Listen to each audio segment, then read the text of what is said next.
और ईरान पर अमेरिकी हमलों की तीसरी लहर ने पूरे पश्चिम एशिया में तनाव चरम पर पहुंचा दिया है। स्ट्रेट ऑफ हॉर्मुज में जहाज पर हमले के बाद अमेरिका ने दक्षिणी ईरान के कई सैन्य ठिकानों पर ताबड़तोड़ एयर स्ट्राइक शुरू कर दी।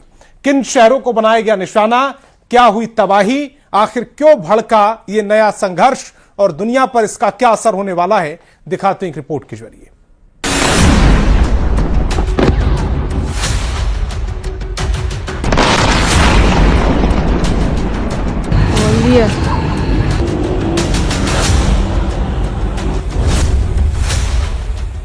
ईरान पर अमेरिका की ताबड़तोड़ स्ट्राइक।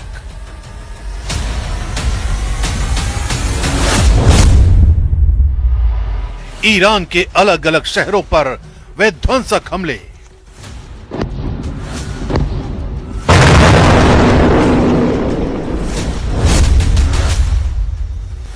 पश्चिम एशिया में वर्ल्ड वॉर का नया सायरन।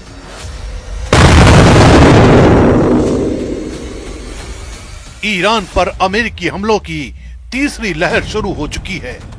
अमेरिका का दावा है कि ईरान को पहले भी व्यापारिक जहाजों पर हमला रोकने का मौका दिया गया था, लेकिन उसने समझौते का पालन नहीं किया।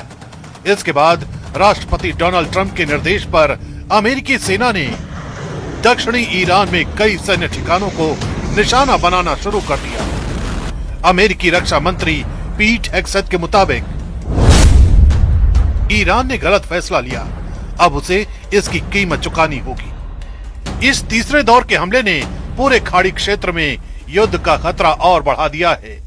अमेरिकी हमलों का सबसे बड़ा असर दक्षिणी ईरान में दिखाई दे रहा है।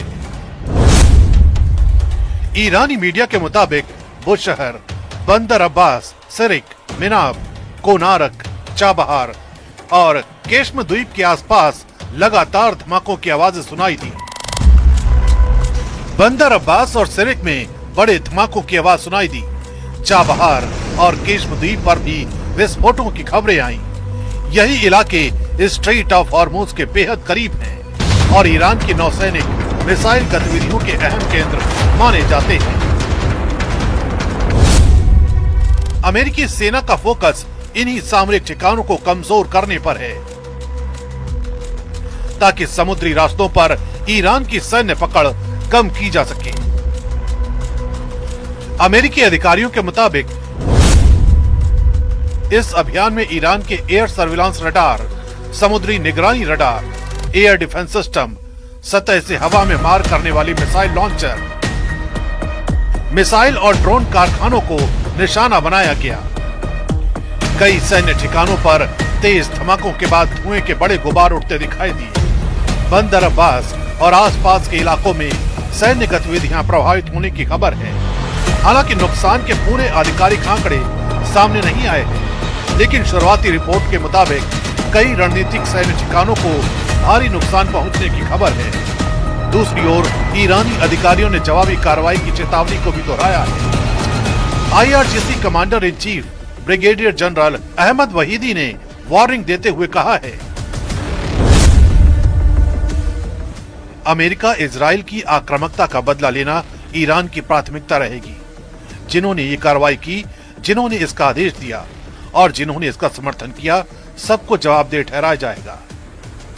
इस पूरे सैन्य अभियान की शुरुआत स्ट्रेट ऑफ हॉर्मुज में हुए जहाज पर हमले से जुड़ी है। अमेरिकी सेना का आरोप है कि IRGC ने साइप्रस के झंडे वाले कंटेनर जहाज पर हमला किया, जिससे जहाज का इंजन रूम क्षतिग्रस्त हो गया और एक चालक दल सदस्य लापता हो गया। इसके बाद अमेरिका ने इसे अंतर्राष्ट्रीय समुद्र सुरक्षा पर हमला बताते हुए सैन्य कार्रवाई शुरू कर दी।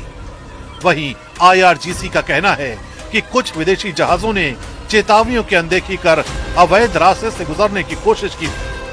ईरान ने स्ट्रेट ऑफ हॉर्मुज को अगले आदेश तक बंद करने का भी ऐलान कर दिया है। अगर अमेरिका और ईरान लगातार जवाबी हमले करते रहे तो पश्चिम एशिया का यह संकट और गहरा सकता है।